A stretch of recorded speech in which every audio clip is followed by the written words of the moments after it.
Good afternoon, everyone. I hope you're having a nice day, at least as nice of a day as I'm having here in Connecticut. It's a beautiful day outside. Welcome to your marketing strategy webinar. I hope you find it very useful. I hope it serves you well. The intent here from American View Productions is to share what we know with you so that you might be able to, at some point, consider creating your own marketing strategy so that you will make best use of your business and your sales. My name is Frank Boris. I'm the owner of American View Productions, a marketing firm that's been in business since 1984. Yeah, we go back a long way. We're going into our 41st, or maybe even getting ready for our 42nd year. We started as a television and video production company, which continued to evolve as technology created new marketing tools. So first came, for us, it was television, video, and then came the internet.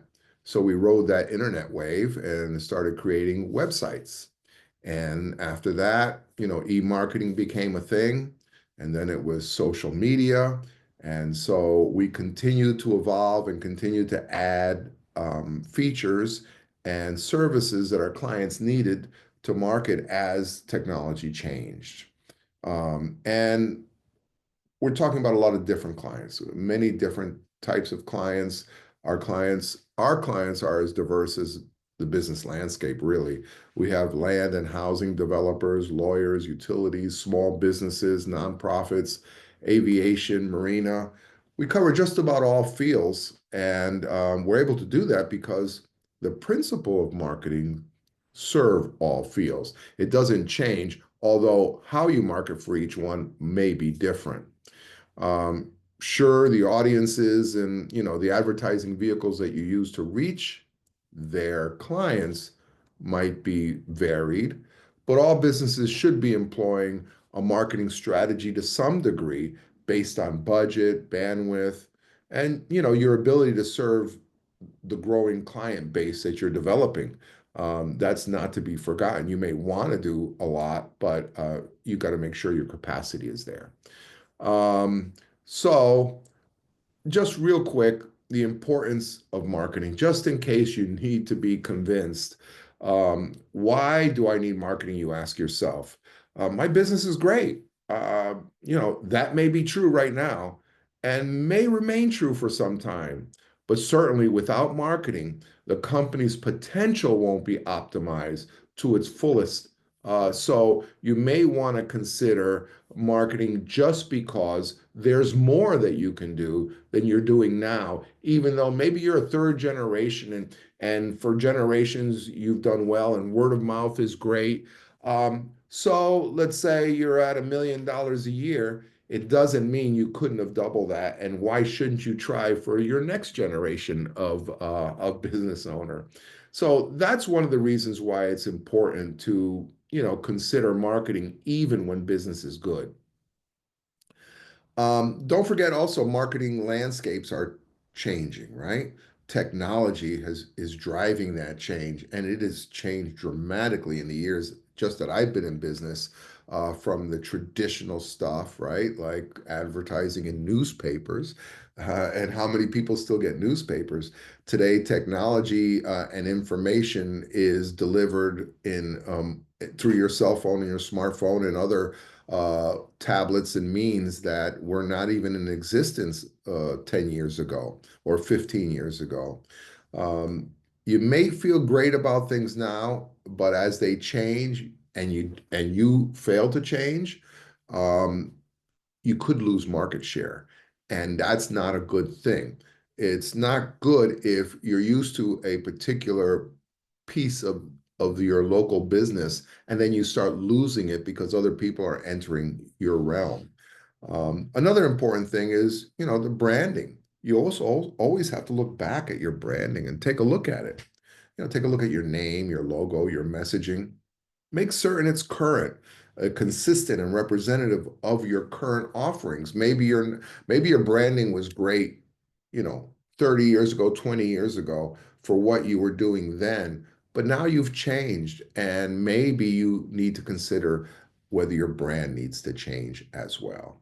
So you also may want to grow your business and expand it into areas that you haven't expanded into, whether it's demographic or geographic. So let's just say, you buy, let's say at this point, I've convinced you, you buy the idea of marketing for your company, and you need to ask yourself, all right, what is my first step? Um, it's no different than many of your other operations that you run at your business. You probably plan before you do, right? So that's what we're recommending. We're recommending planning. All right. First of all, most important thing is you don't want to shoot from the hip. You don't want to learn as you go and try, well, let me buy a billboard somewhere and you spend $8,000 for a billboard and it just didn't work because you didn't plan whether it was the approach that you should take, or the location where the billboard should be. So planning is essential and will save you money, so the money that you feel and time and resource you spend toward planning is well invested. All right, so what are the elements of a plan? So what's a plan look like? Step one is soul searching. You want to go into your soul searching, right? You want to make sure that your information is good, right? So you want to do an intelligence gathering. You want to do an internal review of your company. You want to see, one, what's the capacity of your company to take on new business? How much money do you have to spend on marketing, items like that? Or you want to do some market research. Who and how many want your service? That's done depending on your industry. It's done depending on your audience profile, but you should do the market search and figure out, and that's something that you know better than a marketer, even because you know your business. You know who's out there. You know ways to find out who's out there and what kind of services they may want from you. Internally, one of the best ways to find out what your business is like and what service you should provide are focus groups. You could do focus groups that are purely internal or purely external, or you could do a focus group that is a combination. You invite people into a room, let's say, you offer them dinner, or a gift certificate to a restaurant, and that's how you get them to come to a focus group. And then you have prepared questions that help you understand what you need to know in order to put together a marketing plan. So that's just one of the elements. Sometimes you might need help from a professional marketer to help you do that. But all this is part of your soul searching, right? You're trying to find out about your business before you go out and start marketing. One of the things you want to do is identify your audience, profile them, and we'll talk a little bit about that later. In other words, how do you identify who they are, what they want? And then you want to know about your competition. Who is providing to your audience that same information? And then you provide a budget, right? The budget for that could be most marketing budgets, if you do any research, will tell you that it's between 5 and 10% of gross revenue for a B2B company, and maybe a little more for a B2C company. So, for example, if you have an annual revenue of $1 million, you should consider between 50 and $100,000 in marketing annually. Not everybody follows these approaches, but they are standard marketing figures that people can use if they're not sure. Some people just like to go to a marketer, an outside firm, or an internal marketer if you have someone you trust inside your four walls, and ask them the question, what do we need to do and how much might that cost? And that's where this marketing plan comes in to help you figure out that number as well. So let's go to the soul searching. Let's delve into that just a little bit, right? Before you can know what your marketing plan is, you need to be able to work from a business plan. So your company should have decided through your CEO or your executive director or someone who is in charge developing a business plan, right? And that business plan could be 1 year business plan, 3 year, 5 year business plan that tells you what you're expecting to do in business. All right. So once you have that, and it's based on, revenue objectives by year, you can do your marketing. But you need a business plan in order to produce a marketing plan. Sometimes business plans have marketing plans in them, or they're part of a business plan. So, doing a marketing plan before figuring that out, you can't do a marketing plan before you have the business plan. That's putting the cart before the horse, basically. Okay, so you're ready to put together your plan. Let's look at how we think we should do that. A strategic marketing plan. Well, now you have all your research completed. We talked about some of the research items. You know what services you'll be selling and to whom. You have the material information you need. Uh, Now that you have all that information you've put together based on this research we talked about, you can now do something that you can show a marketer who can put together a plan for you, or you can endeavor to do it yourself. You can put together your own plan. The important thing is by getting it down on paper and as a guide for the year is important because now you have something to follow. It's like anything else. If you're going somewhere, you put your GPS and your GPS takes you there. It's the same thing with a marketing plan. It's intended to get you to where you want to go, what your objective is. So let's look at a business plan. A business plan objective. Well, first thing you want to do is ask yourself what your objective should say is what you will sell, how many units or how many people you'll be serving. For example, a dentist, might sell cleanings, implants, ortho, veneers, whitening, but that's all good information. And then you can determine how many units you need to sell to make money, how many people you need to serve, how many patients you need to have. So that helps you. That's the first element in your business plan. What is your objective? And it could be as little as a paragraph, 3 sentences, 2 sentences, but you should have an objective that's clear. Once that's written, then you can start creating your market by looking at your market audience profile. Now you have to create a profile of your market.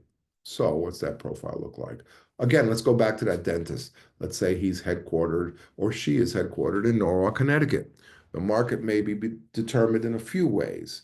Um, and you ask yourself first, where do my patients come from?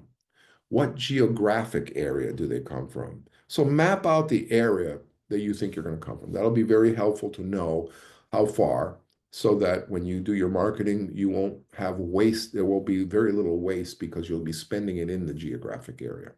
And there's a demographic group. How old are they? What sex are they? What race are they? Other information that might be helpful. What are their habits? Where do they shop? Uh, which way do they drive? Those kind of things. And then the economic status, that's important to know so that you can hit the target, right? Um, and once you have that, then you can ask yourself, all right, let's say I'm a dentist and I provide cleanings. Am I going after everyone? Maybe. Families, yes. What if I provide implants? Maybe you're going after older patients and then you'll have to market differently for the older patients. Ortho, maybe younger patients, veneers, older patients. Whitening might be for adults mostly. So that's how you want to, that's how far and how much detail you want to get into when creating your demographic or geographic market audience profile. Okay. So how do you apply that? Well, that'll tell you, for instance, if you want to go, if you're hitting the general public or most all your patients, it's the greater Norwalk area. Like I said, you draw that line around there. And then there's more precision based on, if you have more targeted groups like we talked about earlier, you'll go after younger people in different ways that you'll go after a middle-aged person. Um, Another thing that'll help you determine your objective, your number that you want to bring in of business is the capacity of your staff. You don't want to have a incredibly successful marketing approach if your capacity of your staff can't handle it. You have to make sure that you are prepared for the incoming patients. So that's something to consider, and it's actually a preliminary approach you have to take is understand your own staff. Then there's, of course, we talked about earlier, budgets and your goals. You set your objectives, you know the number of units you want to do. So now you want to make sure that you have a budget that meets it. How do you develop that budget? Well, I told you it was like 12, 10 to 5 to 10%, I'm sorry, of your budget for B2B. Well, if that's the case, then you can easily figure out what that is, and then determine what you can afford. And that will give you your final budget. But it should be matched to your goals. Otherwise, you'll have to lower or raise your goals depending on where you're at with your budget. So, what does a budget pay for? Well, it pays for the execution. So, let's talk about the marketing approach and execution. So, execution is important in that um, you have uh, to spend the money on things that are going to bring people in, like, the foundational stuff that we do with all our clients basically is we make sure they have a great website, and then that the SEO, which is called which stands for search engine optimization, is part of that website. Basically, that helps people find your website when they go on a search engine and they seek out a particular service that your website or your company is rated highly on those searches. So that's what SEO is. And SEO on a website is basically making sure that you pick the right words that will work with that search engine. Then you have social media presence. So you have a website, then you have social media. You have to make sure you're on social media today. I remember at the beginning, I was very reticent about social media. Wasn't sure how much it was really bringing in, but now we know today that it is elemental. It is like a logo. It is like the name of your company. It's something you have to do. And that's because well, not everyone, but a large percentage of our population is on social media, and some of them do find their products and services and they utilize them based on what they find on social media. Then there's email marketing. In the old days, it used to be a Rolodex. Remember the Rolodex? And you had all the names on there. Well, today you have Constant Contact, MailChimp, iContact, many other forms of email marketing. But it's only as good as your database. So you have to create a database of email addresses that can be used for that purpose. Um, then you should create a visual archive, which is basically photographs and video that you can use in many different forms on printed pieces and videos on social media. So that's important to start creating an archive of imagery because imagery is what is king right now.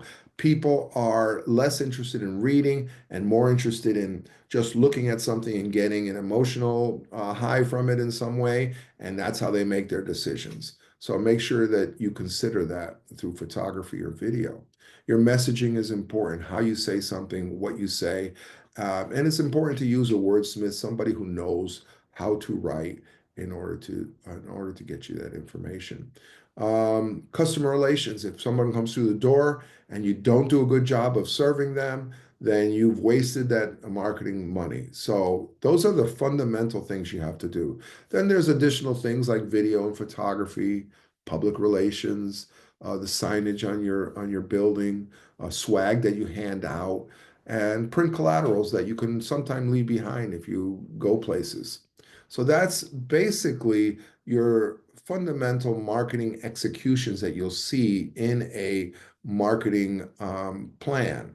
Additional things that you will see besides the print collateral are advertising.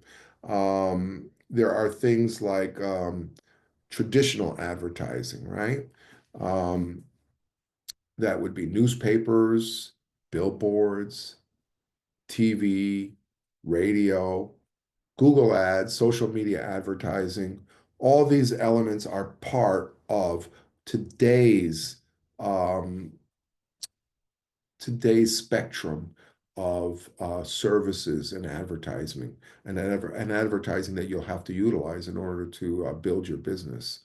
And once you've created that business plan that has all these elements that we've talked about, then you can execute it. And then after you execute it, fortunately for you today, you don't have to guess. You are able to get analytics from your websites, from your social media, from your e-marketing. You'll be able to get information through intake forms that you may have that question people about where they got their information. But you should be able to tweak your marketing so that as time goes on, you're able to make it even more efficient than ever. And so it's important that you schedule, you monitor, analyze all of your marketing. Then basically you rinse and repeat it over and over again, and it just gets better and better.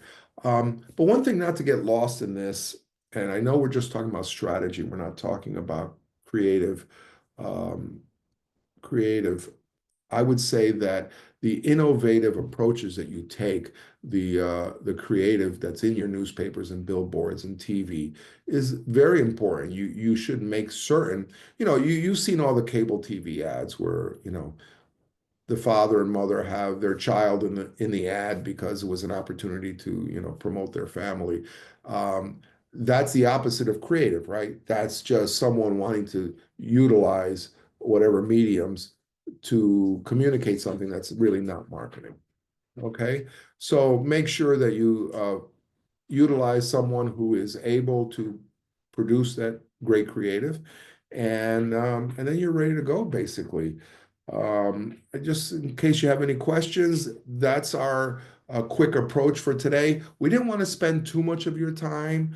We wanted to make sure that this was a quick uh, summary for you so that if you want to go down this route, you feel comfortable knowing basically what you have to do. And you could find someone who you care about who might have some capability to help you, or you could find a marketer who you pay to help you do this professionally.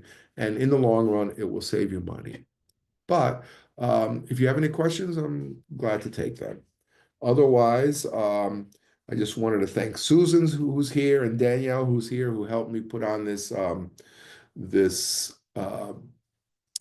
webinar for you, and Amy, who created the PowerPoint in our office, and Brian, who's not here today, but he's our video guy.